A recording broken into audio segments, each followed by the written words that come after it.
ہاں بھائی نے سوال پوچھا ہے مرحوم ماں باپ کی نمازوں کا فدیے کا کیا طریقہ ہے. یہ بہت اہم سوال ہے, اس کو اچھی طرح سے جواب کو سمجھیں. لوگ کیا کرتے ہیں, والدین میں سے کسی کا انتقال ہو گیا تو ان کی ساری زندگی کی نمازیں کاؤنٹ کرتے ہیں کہ کون کون سی نمازیں انہوں نے نہیں پڑھی ہیں. پھر علماء کرام سے رابطہ کرتے ہیں کہ حضرت میرے والد کے ذمے مثال کے طور پر 3000 نمازیں تھیں, تو کیا شرعی طور پر ان کا فدیہ مجھ پہ دینا لازم ہے؟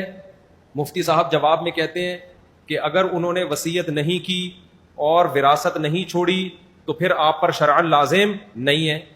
پھر بندہ یہ پوچھتا ہے مفتی صاحب سے, اگر میں خوشی خوشی یہ دینا چاہوں تو کیا میرے والدین کو فائدہ ہوگا؟ مفتی صاحب جواب میں کہتے ہیں ہاں, جملہ مکمل کریں, ہوگا. پھر اس کے دل میں یہ بات آتی ہے اگر نہیں دیا تو عذاب ہوتا رہے گا. تو بتاؤ دنیا میں کون ہے جو ماں باپ کو عذاب میں دیکھنا چاہے؟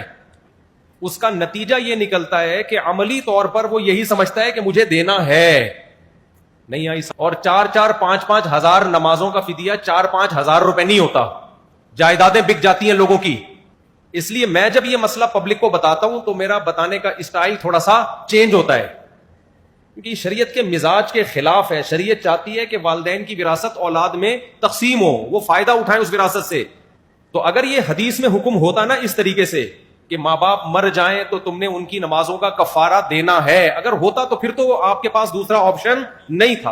حدیث میں ایسا کوئی آرڈر ہے نہیں.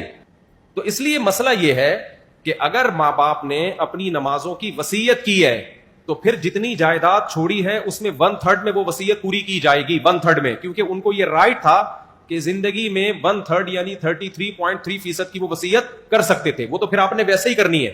لیکن اگر انہوں نے وصیت نہیں کی ہے تو پھر آپ صرف ان کے لیے دعائے مغفرت کریں, اور جو صدقہ خیرات کی ٹوٹی پھوٹی اللہ توفیق دے دے, کسی غریب مسکین کو کھانا کھلا دیا, کسی کو کنواں کھدوا دیا, جو نارملی کرتے ہیں اس سے آگے بڑھنے کی کوشش نہ کریں. اور اپنے اوپر ایک چیز مسلط نہ کریں کہ پتہ نہیں میرے ماں باپ نے نمازیں چھوڑی ہیں تو عذاب میں نہ ہو, بس دعائے مغفرت کریں, اس سے زیادہ نہیں, کیونکہ شریعت ہمیں تنگی میں نہیں ڈالنا چاہتی. تو اب وہ چونکہ ان کی نمازیں گئیں, وہ اب جو ہے نا وہ سزا تو متعین ہے, اب دعائے مغفرت کے علاوہ آپ کے پاس کوئی آپشن نہیں ہے. تو اب لاکھوں کروڑوں روپے اس میں دینے کی ضرورت نہیں ہے, اور یہ ٹینشن نہ لیں آپ, بس دعائے مغفرت کریں ان کے لیے. تو ہوتا ہی ہے نا کہ جب پریکٹیکلی کوئی مفتی پبلک میں رہتا ہے تو اس کو پتا ہوتا ہے کہ اس کے سائیڈ افیکٹ کیا ہیں. تو یہ بہت زیادہ لوگ حرج میں آئیں گے, کیونکہ نمازیں تو آج کل بہت سے لوگ شارٹ کر رہے ہیں. کون کون اپنے ماں باپ کی فدیے دیتا رہے گا ساری زندگی بیٹھ کے؟ وہ تو فدیوں میں ہی ساری آدھا ہو جائے گا بیچارہ. اتنی زکاتیں نکالے گا, اتنے فدیے دے گا کہ خود کل لوگوں سے فدیے لے رہا ہوگا. تو اس لیے اب آپ کے پاس سوائے توبہ استغفار کے کوئی آپشن نہیں ہے. تو اب وہ نمازیں چھوڑ دی, بس توبہ کرو, اللہ معاف کر دے. اللہ سے امید ہے آپ دعائیں جاندار طریقے سے کرو, اللہ سے امید ہے اللہ معاف کر دے گا. اور نارملی جو صدقہ خیرات ایصال ثواب کے لیے کر سکتے ہو وہ کرو.